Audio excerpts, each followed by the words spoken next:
Aloha mai kako. My name is David Lassner, and I serve as the president of the University of Hawaiʻi, leading our 10-campus system and our flagship University of Hawaiʻi at Manoa. We serve these islands, which are the ancestral home of the Kanaka Maoli, or Native Hawaiian people.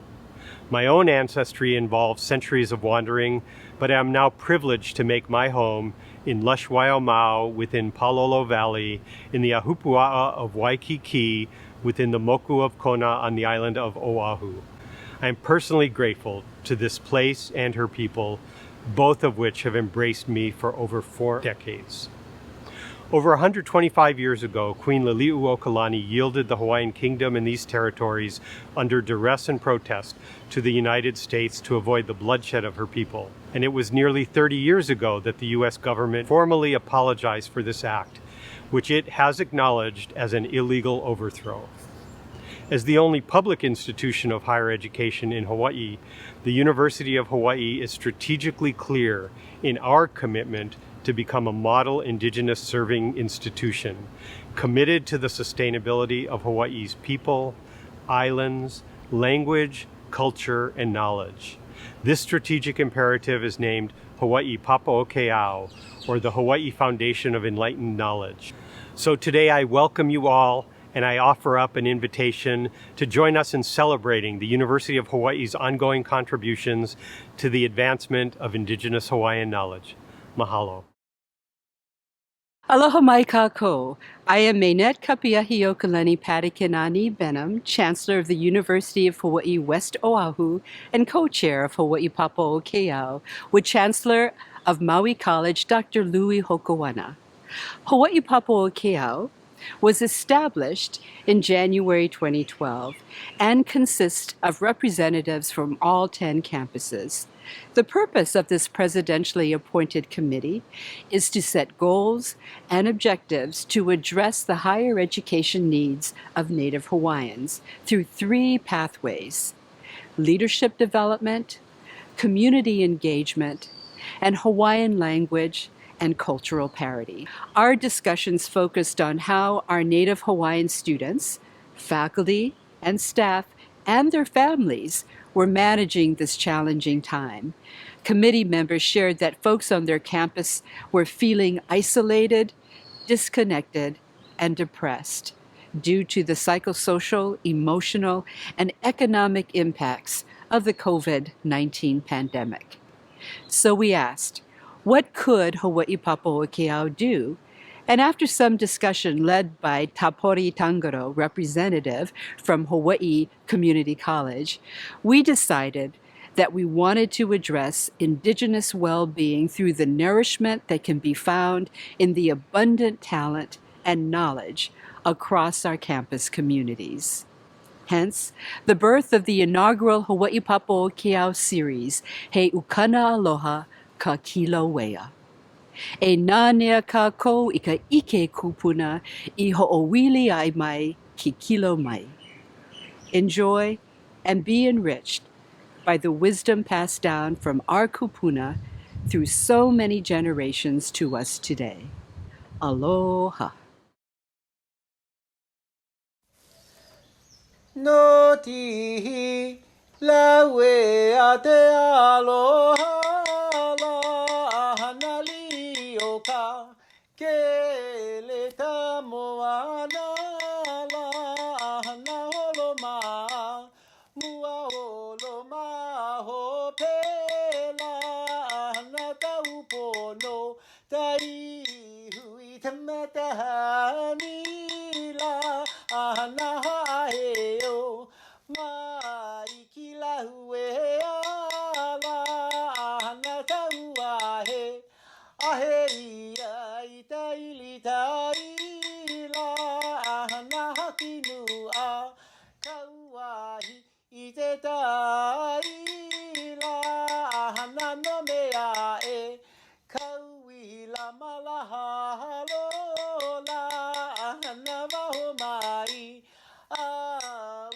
o taihi vila hana no kamehameha e 5.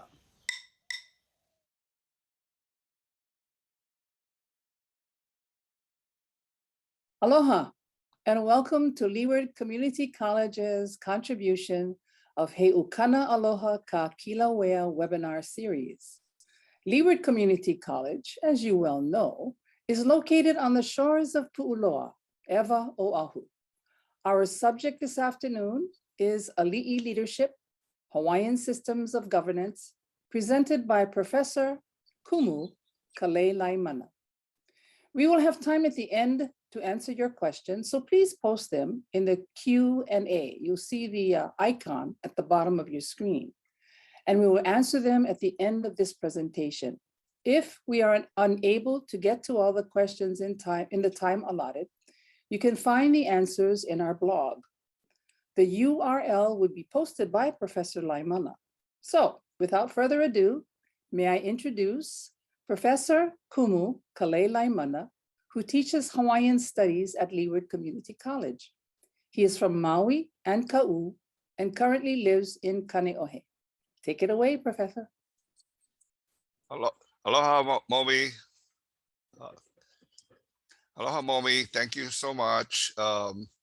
Yeah, just to be a little bit more accurate, my mother is from Maui, the Mahi clan, Iao Valley, Waihe'e, and my father is from Ka'u, Punulu'u, Ninoli. But I was raised here on Oahu and mainly in Kaneohe. But I'm happy to be here and talk to you about Aliʻi leadership, and not only Aliʻi leadership, but Aliʻi benevolence. Okay, let me get my PowerPoint up and then we can get started.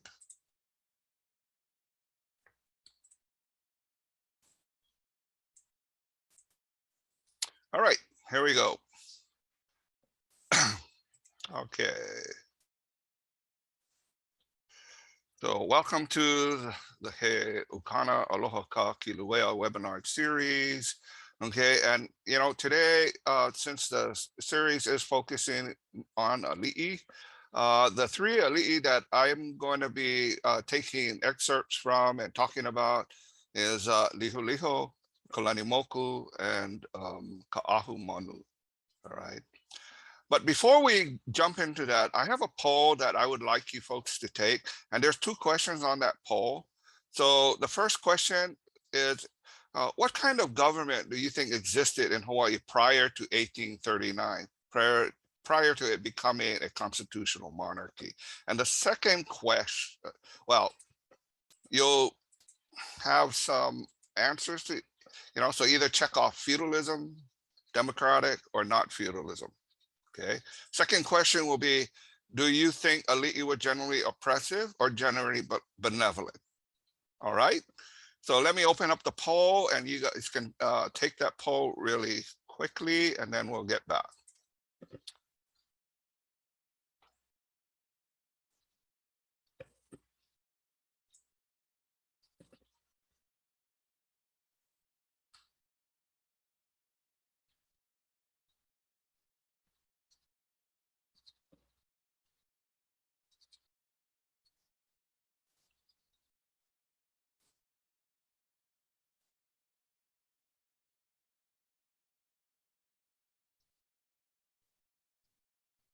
All right, I think we got it. I'll leave it open for a little bit, but we can kind of move on.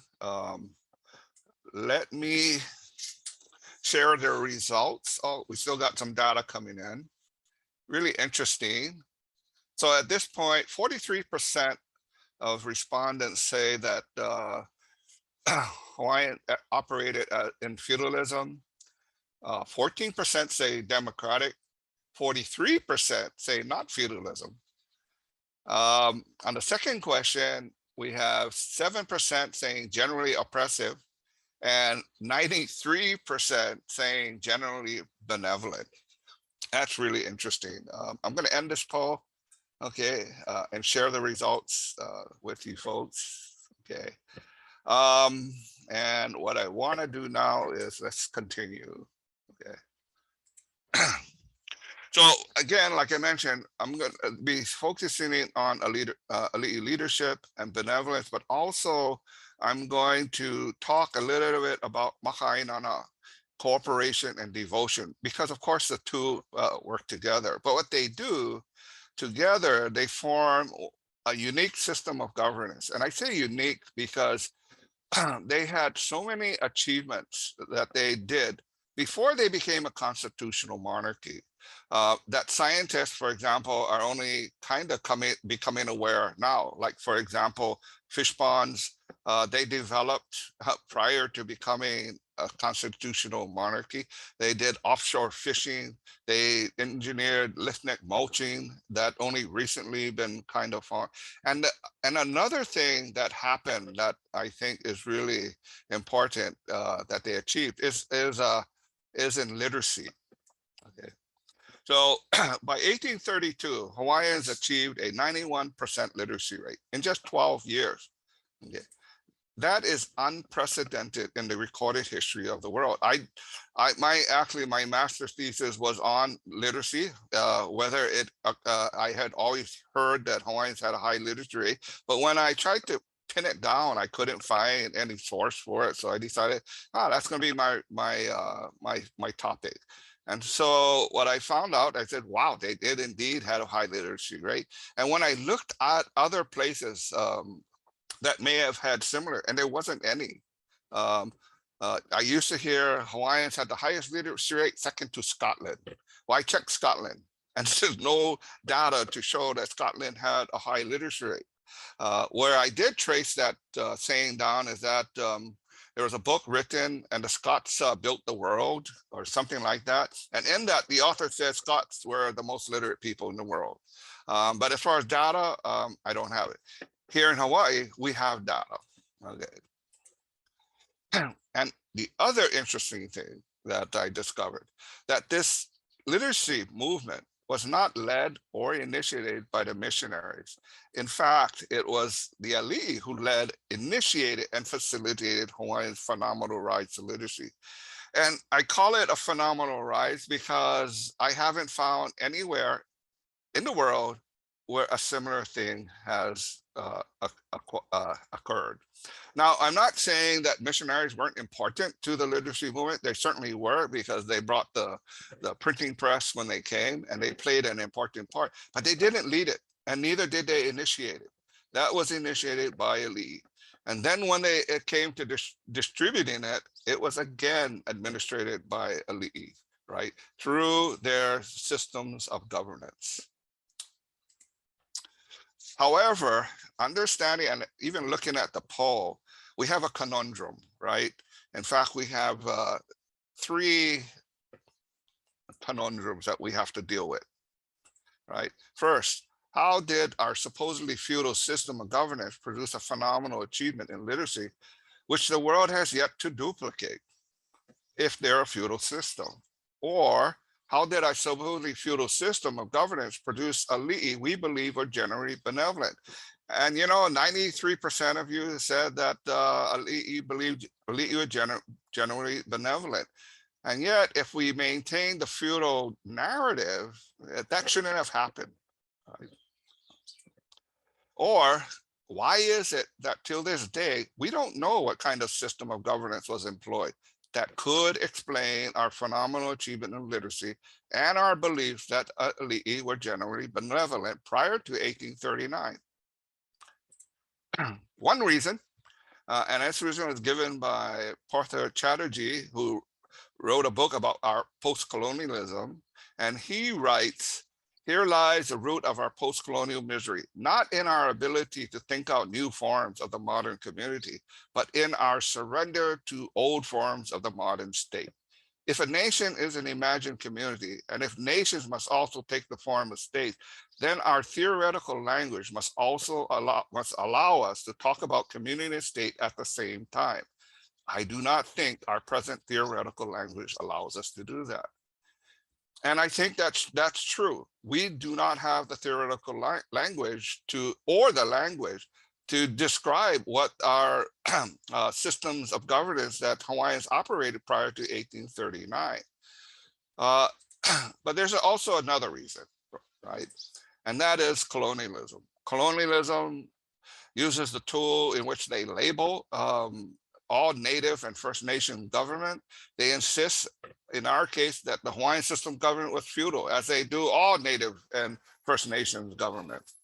And they continue to do that, even when facts and evidence seem to contradict the very definition of feudalism.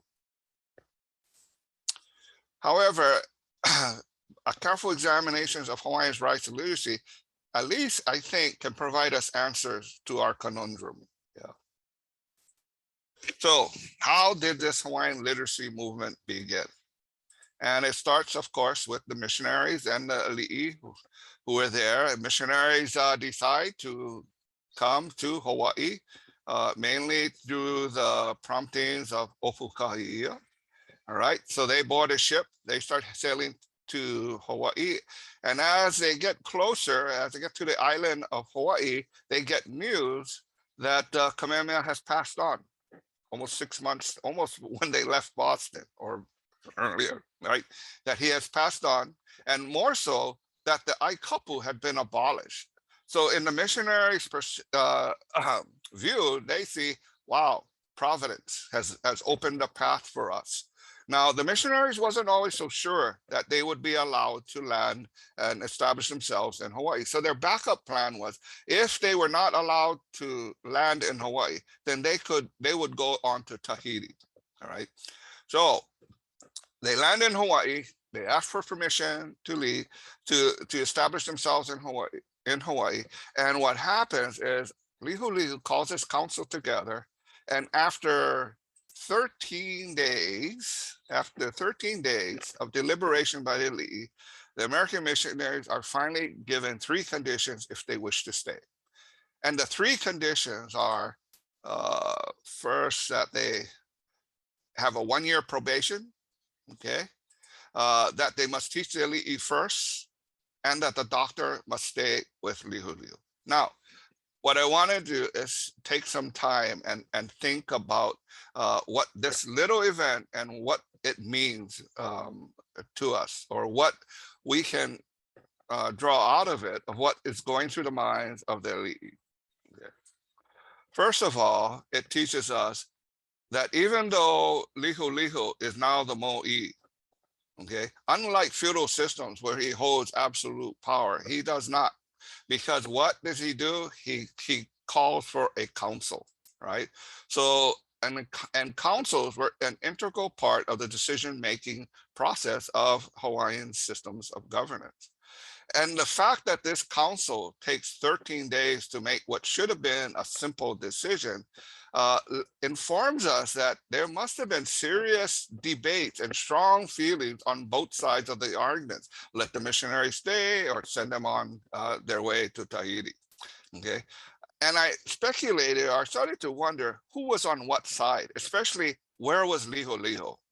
Was he for missionaries staying? Was he against missionaries staying? And it turns out that the evidence seems to support that he was on the side of that he thinks the missionaries should stay.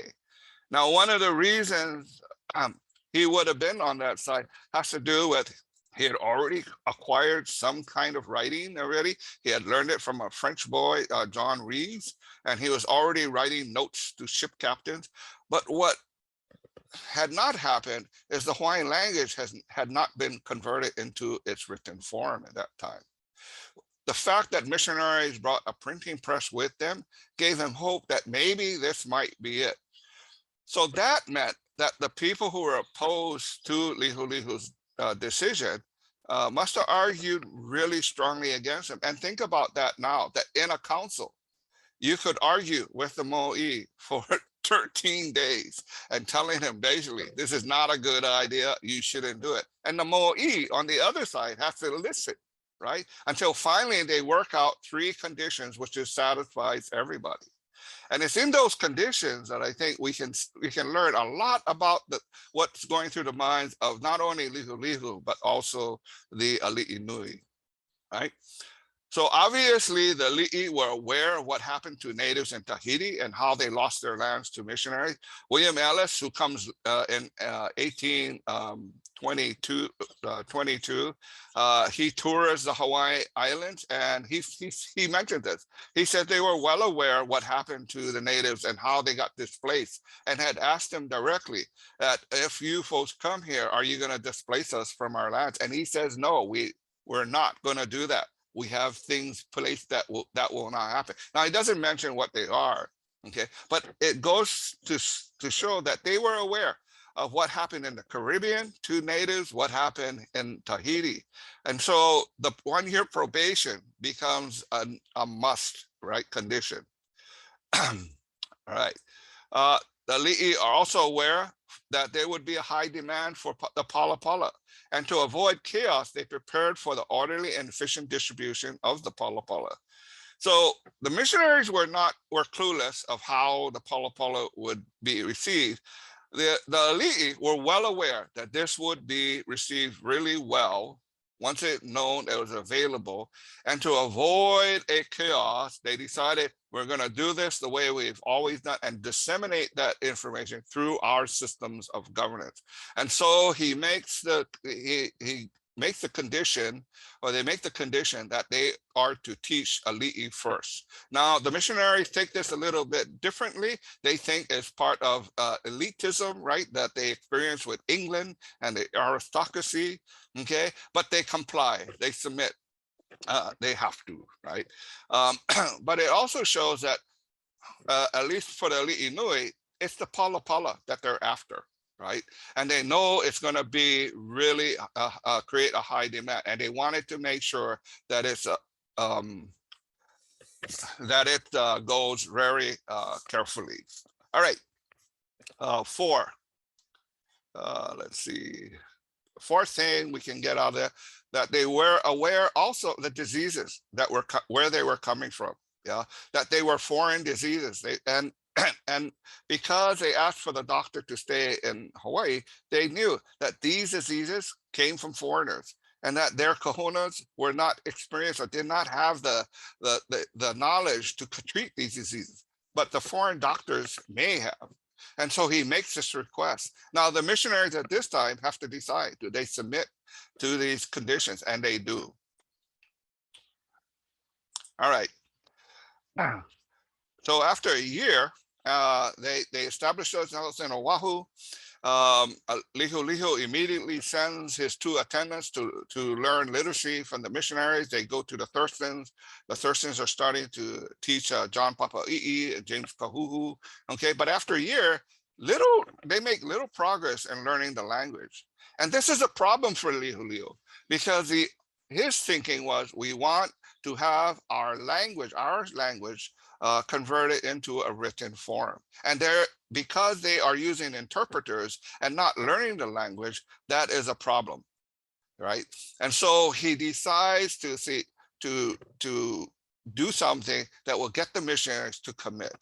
Now, some have said, and I've heard it, right, when people tell me why the missionaries had such difficulty learning the Hawaiian language, they often say, hey, you know, Hawaiian is so difficult. That's why they had a difficult time.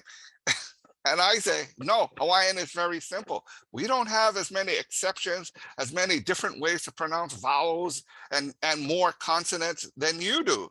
Our language is actually, a Hawaiian language is very simple. And what some linguists say could be a world language because of simplicity.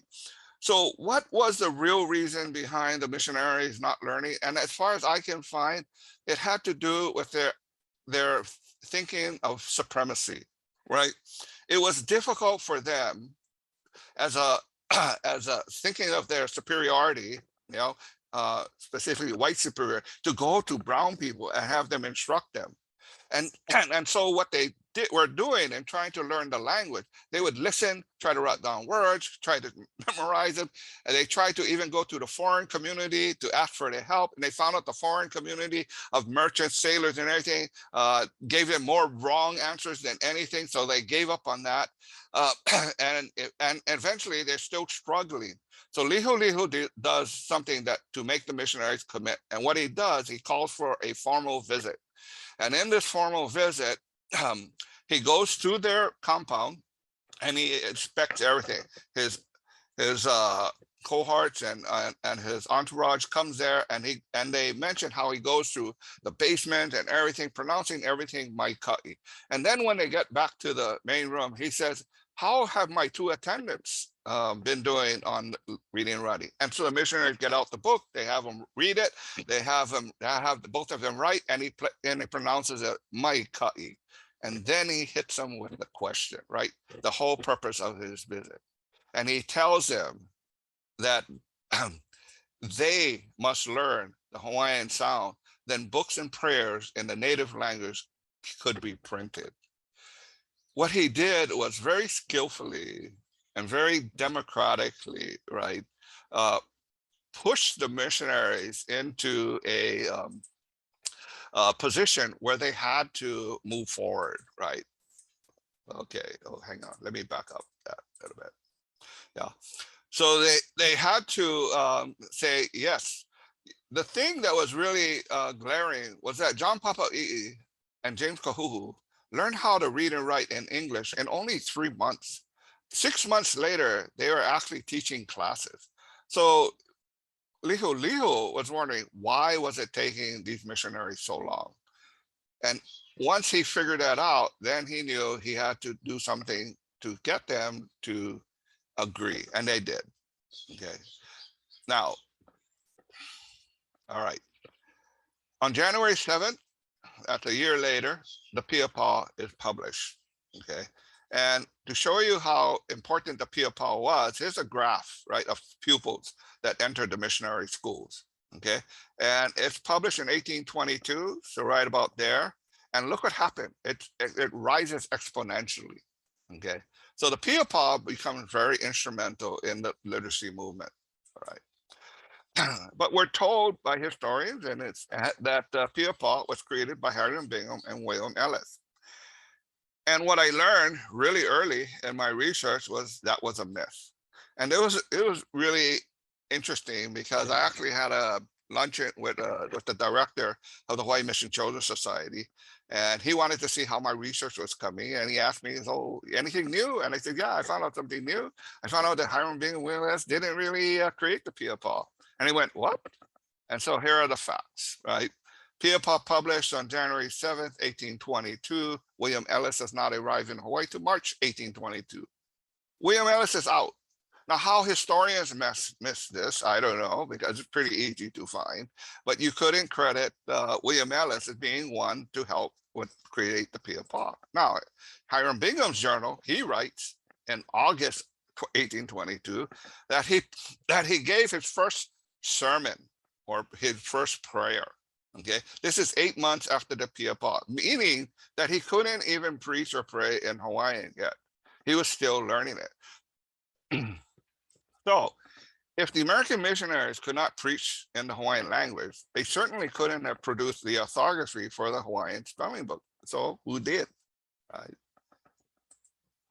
Possible candidates. We have Thomas Hopu, John Honoli'i, two of the Hawaiian young men who came with the missionaries when they first arrived. Okay, but they had spent 10 years plus away from Hawaii, so their Hawaiian might have not been as up to date. Okay, but then you had John Papa'i'i, James Kahuhu, who were sent, who were Lihu's attendant and sent to learn literacy, and they learned it really quickly. Okay. We also have Lihu, who again had picked up the alphabet, okay, was familiar with it before the arrivals of the missionaries. But we also have Kahekili Keamoku, governor of Maui and brother of Ka'ahumanu, okay, who is also fluent in English. And we have the brother, Kuakini, governor of Hawaii Island, who is also fluent in English. But then Samuel Kamakau also tells us of other Hawaiians who could read and write in English before arrival of the American missionaries. And that was Umiokalani, Ponunu, Keaka Kilohi, and Kamuali'i, and Kamaholelani, right? So there are people that are Hawaiians are here that already could speak English and read and write in English. They could have been also ones helping to create that orthography, okay? The Aliʻi also facilitated and led the literacy movement.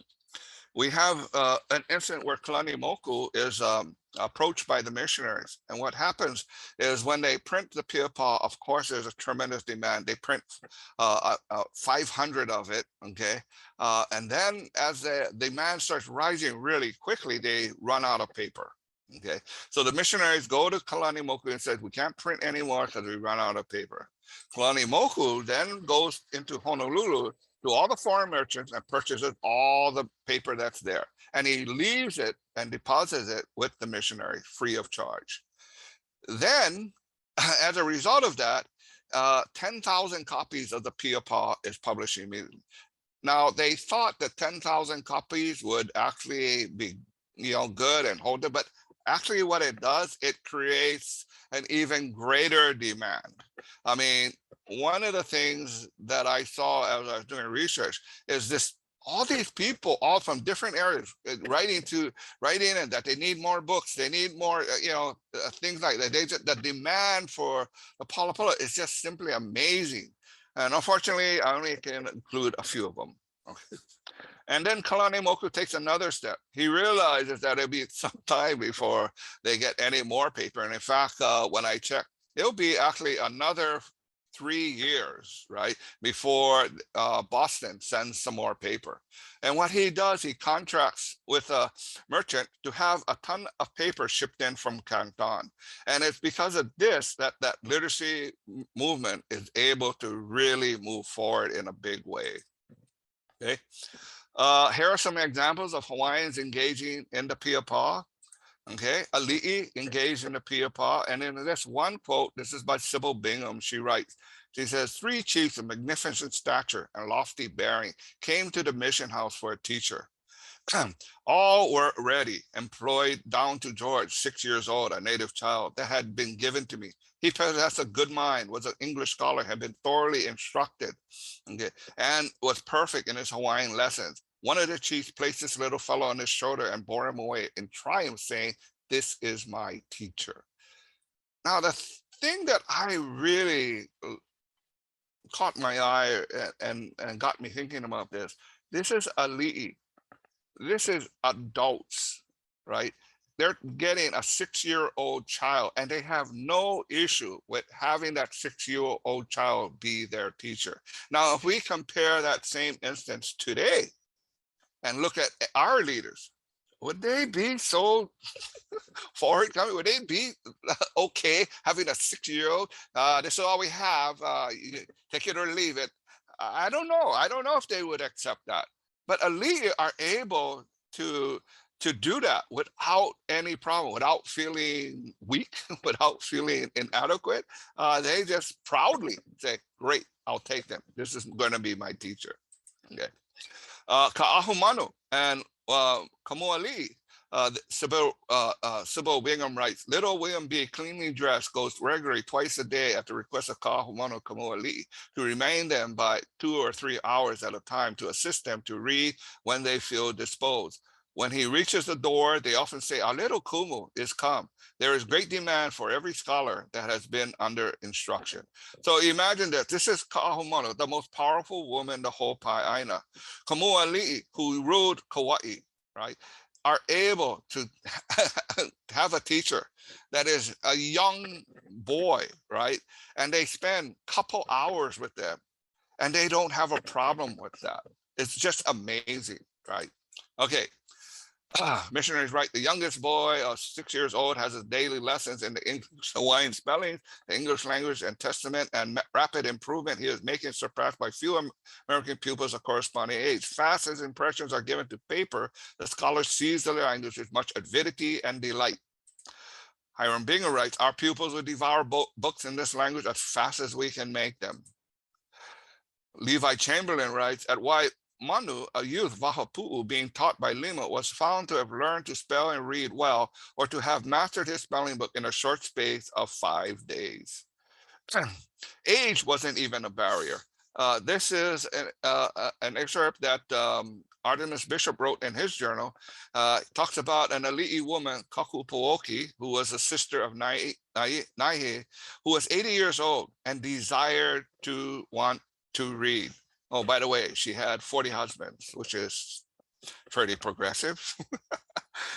Soon after establishing the school in this place, she came with several of the people as one of our pupils. Being old, slow of comprehension, she appeared the most unpromising scholar that we have ever had. It was with the utmost difficulty and after a long time that she was able to remember her alphabet.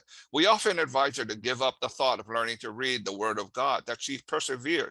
She chose one of her female attendants who had become an expert in reading to be her teacher. Her book was her daily companion at home and abroad and at length, and after 2 or 3 years is now able to read a chapter with tolerable facility. And my question after reading this expert was, why would an 80-year-old Aliʻi woman even have a desire to want to put herself through this kind of stress? It only can be explained if they always had an innate desire to learn for education, right? But we also know that Hawaiian's capacity to memorize was awesome, right? 2 women of cultivated memories came up to our house after meeting and wished me to read that chapter again. After I did so, they assisted each other and began reading the lines and names from Abram to David to the captivity of Jesus. They went through successfully, only asking aid in recalling to the names. This is really amazing. If you read the Bible, there is a section where they just talk about genealogy of who begot who and who begot who, and it goes on for chapters, right? And so what happened when the missionaries first arrived, Lucy Thurston decided to hold a Bible class where she would read from the Bible from them. And after one of those classes, these 2 women came up and they were able to memorize it without having a Bible themselves, just by listening. Right, so it tells you that the Hawaiians' capacity to memorize quickly, right, far exceeds our abilities even today. Hawaiians' inherent desire for knowledge was also demonstrated. This is a quote from William Richards, who was in Lahaina. He had a group of Hawaiians who came to his door and wanted to buy books. And this is what he writes. He says that they said, "We would buy, but you would not sell to us. You have obtained some books and give them to many lazy persons who will not learn them. But here we are, intent on learning. But your own teachers will let us have no books. Think again, is this proper? We queried them, saying, perhaps you are not more industrious than others through whom we give books. They answered, yes, we are. You have seen none like us in Lahaina. We have had no books. You have not taught us at all. We have had nothing to learn with except this stone board holding up a slate, and still we can write. We said to them, let us see. They each took the slate and wrote, Kenoi akuneau yaoi ivahi bayaba. My entreaty of you is a spelling book. And by this powerful argument, we was convinced that we ought to give them both. So we have Hawaiians who are not even part of the teaching thing are able to learn. Pretty amazing. Actively engaged, I think we call it. But one of the interesting things about their education system is their examinations. It was public examinations. And this is what examination day was like. The day that was fixed upon for general examinations of the schools of Hilo and Puna was ushered in by the sounding of about 40 conch shells, which made the air ring. The teachers and scholars enjoy examination with equal pleasure to children of youth of our own country. I don't know if that's true, okay? Even today, I don't see any of my students jumping for joy or blowing conch shells when they hear a midterm is coming up or a final is coming up. The number of scholars have greatly increased since the last examination 6 months previous, being an increase of more than 1,000 scholars. Okay.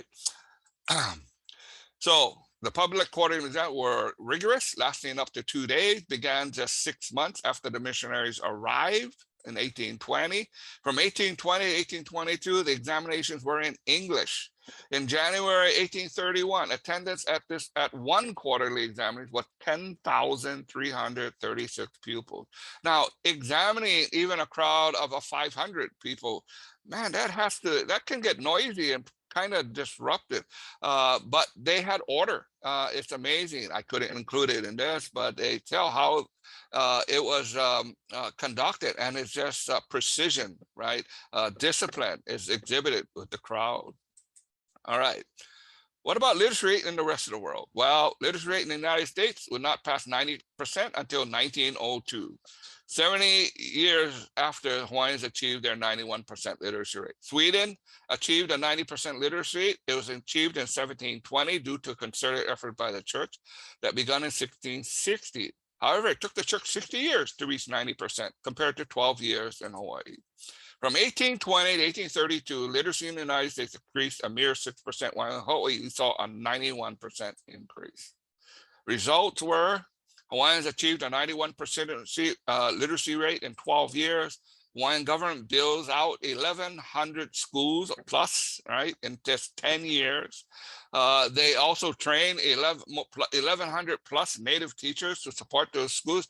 I mean, at the time that this literacy movement, especially in the first missionaries were in, you had 23 missionaries. That's it, right? How are they going to teach a population of 100,000, 200,000, right? But what it creates is the first free public education system, as I can find it, in the world.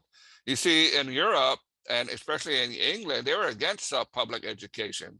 They're afraid that if they educate the lowers, who's going to take those jobs? And so there's always this resistance to make education publicly available to everyone. Right. And in the United States, people were just afraid of the government offering free public education because they didn't want their taxes to increase. So here we have Aliʻi, right, along with Makainana, building a public education system that's for everyone, right, and becoming the first model. I guess if I hear of any other place that did it, please let me know, but I haven't. What about the Makainana trust in the Aliʻi? We have this quote from the missionary letters. In fact, the common people neither have nor desire to have any opinion or will independent of their chief, to whom they pay the most implicit deference and consider as incapable of wrong action. It is for this reason that we pay particular attention to the instruction of the chiefs, that through them we may attain access to the people. And if this course were not pursued, our labor would be in vain in attempting to arrest the attention of the common people. And so I would say, let's see, is there any leaders today that we think are incapable of wrong action? And pretty much our answer would be absolutely not, right? That trust has never been built up to that level. And so that we suspect everything. And yet they had that trust, right? That somehow they built it. And what this tells us, right, that this trust wasn't built by one person. It was built by succession of Aliʻi, right, who behaved in a benevolent and in a way that allowed Makainana to trust them almost explicitly. Okay, I have another quote that I found. It is true also that it is almost impossible for the chiefs to give their subjects what may be properly termed advice. Their wishes, when once known to the people, are in fact as absolute as their will, and their advice has all the force of command. Now, the missionaries explain this because they do not understand how this, why this relationship of trust and the devotion that the Makainana are showing Aliʻi, they don't know why the Makainana are like that. And they come up with a reason. They say, well, it must be because of their long oppression that they now cannot think for themselves, right? And that's kind of interesting, because if you're going to make a statement like that, then I'm sure you have evidence in your own history where long oppression produced devotion that we see the Makainana show to the Aliʻi. And the answer to that, there is none. Okay, in European history or anything where long oppression produced this kind of trust and devotion. No, not at all. Okay, what it did produce when you have long oppression is revolution and war. Okay, so what we should be asking, or what we should be thinking, we should be looking at the lead. They must have been doing something that earn the trust of the Makainana, which is normal with people all over the world. Once they earn the trust, then they have the trust. But what was amazing about what we see about Aliʻi leadership is that they're able to maintain it with all Aliʻi on all islands, right? That the Aliʻi are this group that can be trusted.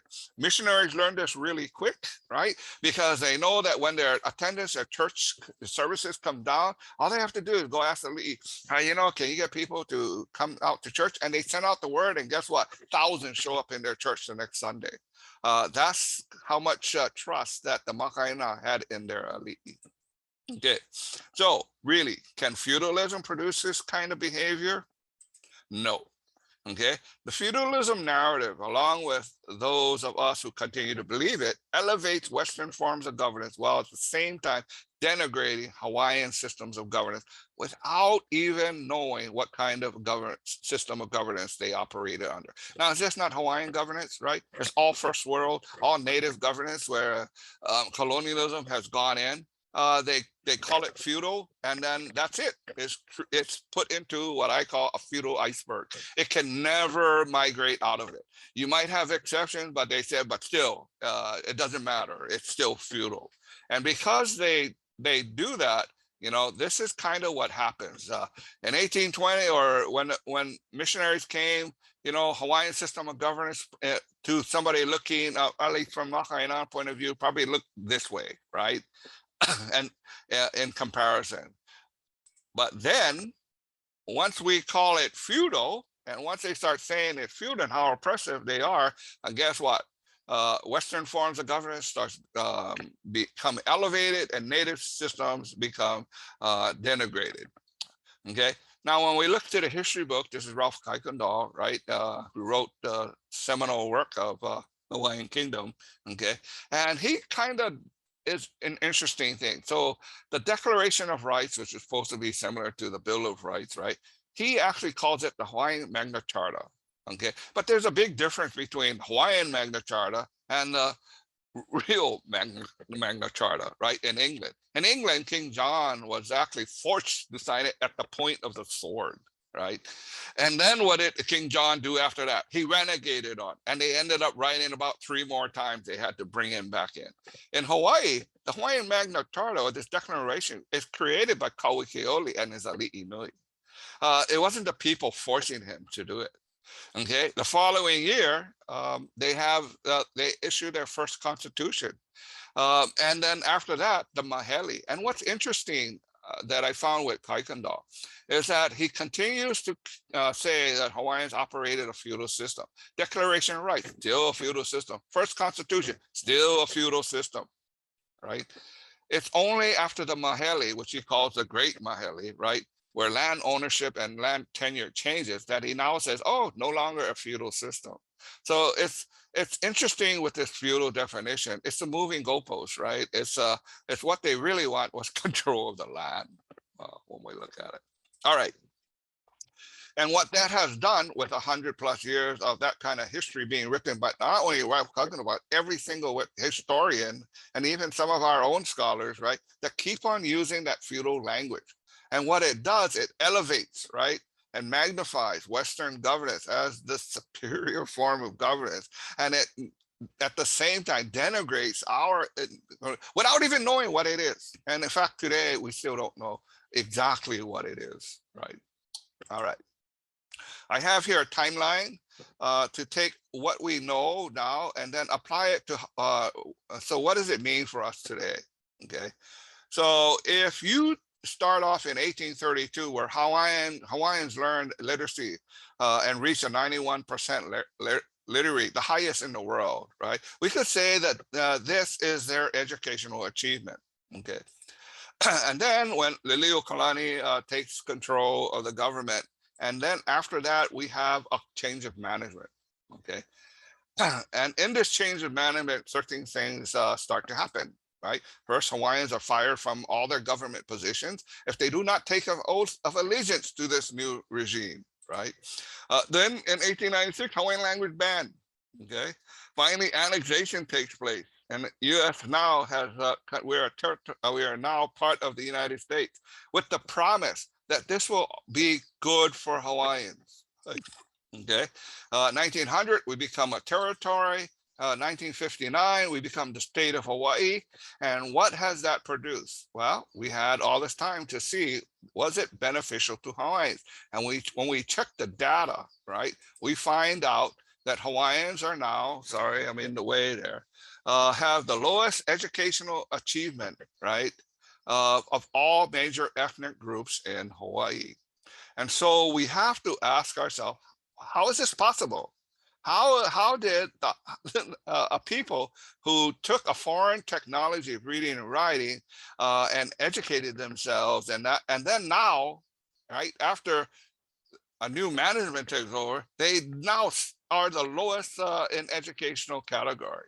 And there is really only one explanation. And it's an explanation used in all colonies, right? In colonialism, it's institutional racism, which specifically targets a people, right? Um, and you know, it's interesting too that the DOE have tried so many ways in which to fix the problem of this decline. But you start to hear the language that, wow, you know, maybe Hawaiians learn differently, right?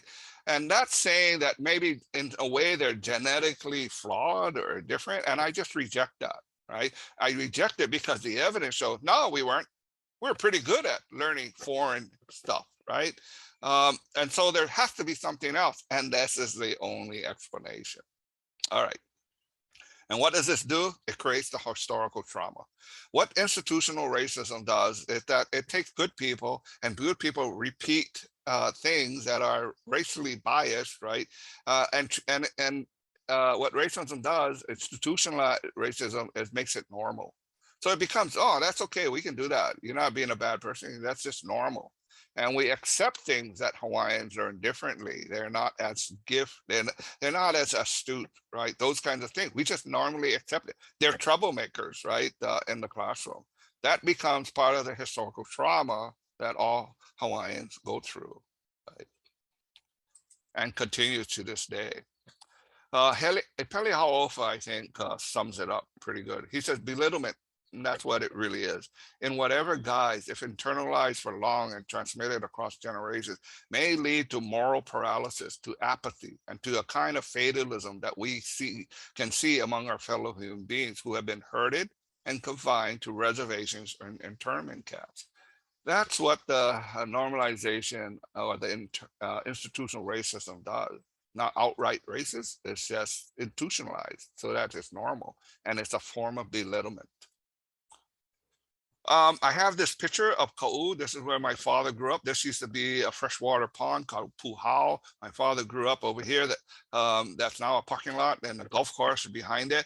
But the reason I wanted to show you this is, oh, hang on. Here we go. Okay, well, let me back up here. Out here on the point, you're going to see a walk structure. And my father used to tell me, he says when he was a boy, he used to go up and spend time in here, right? He said this was his pu'u honua. When he wanted to get away from everything, he was going there. And what this was, it was the remnant of the first schoolhouse, right? That was built in Ka'u. This is when Kauikeoli, during the rise of literacy that was occurring during the kingdom, this was the remnants of that schoolhouse. And what I leave it here for, and why I bring it here, is that it's still here. The foundation, Eo no ke kahua, is still here. What made Hawaiians achieve a high literacy rate is still here. Okay, albeit we now suffer from belittlement, but that can be fixed, right? Kind of thing.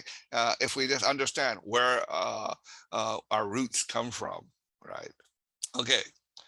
One last comparison I want to talk about, which is, comparing our system of governance, and I want to use the metaphor of a horse and carriage. Okay, and so this is a horse and carriage, right?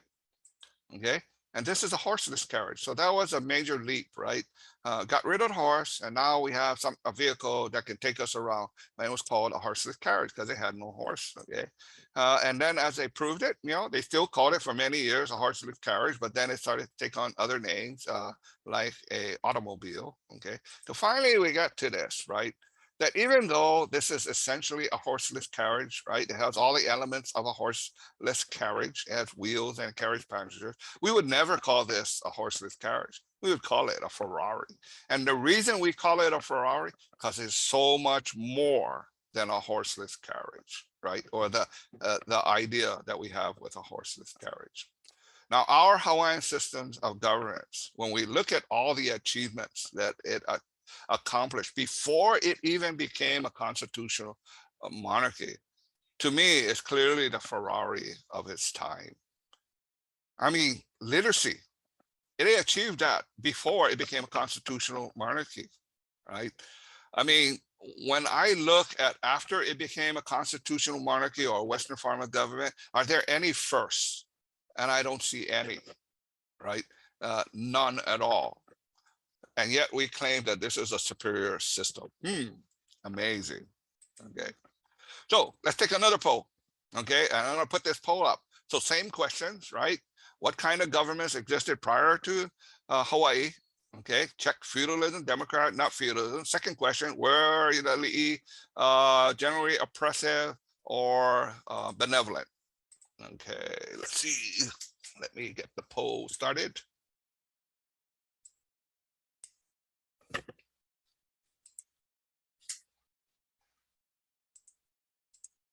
Okay, what's happening?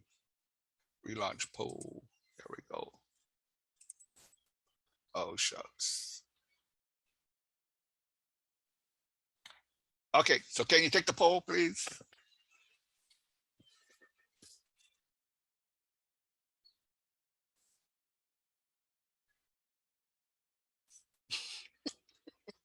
Excellent. Oh, what is this? We still got people calling it feudalism? Come on. At least it's only 8%, right? We got some calling it democratic. Great. All right. 83% say not feudalism. And that is excellent also. Because like I said, we haven't really spent time digging into exactly how it functions. So it's really difficult to know exactly what it is. But look, 100% says it's benevolent. Amazing. The question is, we have the conundrum, right? Where do feudal governments produce benevolent leaders consistently? And in the European history, it doesn't. All right, thank you for your time. Let me put up the okay, this is where you can get your blog where anyway, Maui, I'm done. You can take it over. Oh, wow, thank you. That was certainly mind-blowing. Blowing the whole myth of feudalism and using literacy as the window to look at a different way of looking at our Aliʻi. We have certainly been taught through the likes of people like Kaikendall that it was a feudalistic society, but you've done so much research. Wow, terrific, super. Let's check our Q&A and see if we have any questions. We do have a comment.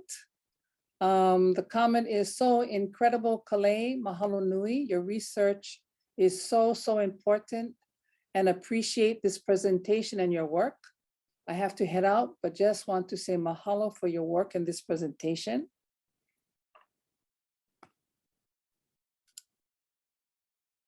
I must agree. Well, you know, Mommy, so much in just a short period of time. I mean, wow. and it's only the tip, right? I mean, it's only the tip. What's a challenge for this presentation is to just give enough, but not overwhelm. But there's so much, and on top of that, I think I'm still scratching the surface, right? We need other scholars to get involved in this, right? To start searching and looking for those connections and those functions. And one thing that we forgot to mention, your access to some of this research. You were closely tied with what is that, the mission home? Hawaiian Mission Children's Society. Yeah, I was on their board for 9 years. Yeah, so you had access to sort of the back of the house information. And I'm sure that when they saw some of the stuff that you were bringing to light, gave them pause. Well, the missionaries, when they asked me to join their board, I was just wrapping up my research. And when they approached me, I was a little hesitant and I had to make sure. So I asked them, I said, if you ask me, I'm a Hawaiian Studies, graduate, you know what you're asking for, right? And they said, yes, we know what you're asking. We don't want a token Hawaiian. I said, okay, good, because I'm not coming and I'm not going to be your token Hawaiian. I will say my piece. And what I found with that, at that time, they were making a really change to become more diversified, more open. Now, having said that, it's still not an easy step for them, right? I mean, they still are taking slow steps, but they have made progress. I think a lot of progress in that area. Can you put up that last slide about the where to find more information? Because I have a question that says, how can we learn more about how to understand Hawaiian governance? And then take my class. Take a look at, take his class. But also we have this a blog and the URL. Okay, it's kind of funny. Let me really quickly go through that. And while you're doing that, I have another one here. Do you know of other ways the Hawaiian government operated, like you mentioned, with councils or community groups or representatives? Are they looking for resources? I'm not sure if you're looking for resources. The resources, they're there, but we still have to plow through it, right? We still have to dig it up. And here it is. Yeah. So if you want to learn more about how to understand Hawaiian governance then and now. But I would say, Momi, don't take the initial when they present something to you. I mean, even like when we looked at Kaikendall, so he presented what the conditions were for the missionary, but nobody ever critically analyzed that. What is this actually saying, right? And then when we question that, and that's all you have to do, does this actually mean this? And then you'll find out it doesn't, right? And then that helps it. But yeah, it's still in its development. Yeah. So here's a place to start if you want to learn more. And as I can see, our time is just up. And I want to thank all of you for joining us on this afternoon and spending your lunchtime with us. So mahalo and thank you and ahui ho. Aloha. Aloha.